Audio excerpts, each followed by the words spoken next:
It's November of 2022 and natural gas costs are up 300% in Northern Illinois.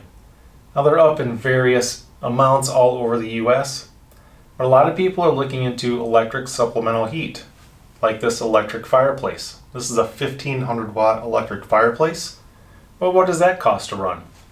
I have a kilowatt meter here that we're going to plug this into, and we're going to find out by the end of the video what this electric fireplace costs us to run. It's going to be similar to one of those portable electric heaters, as long as those are also 1500 watts. So let's get started.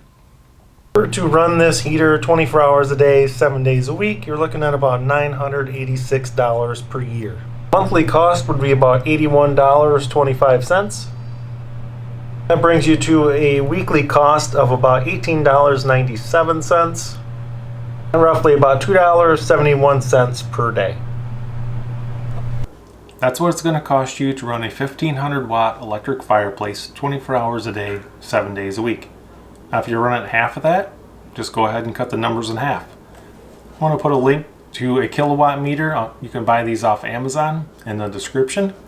You can go ahead and plug in any appliance to one of these and find out what it's costing you. Maybe it's something you need to get rid of if you're not using it much. It'll give you a good idea and possibly save you some money in the long run.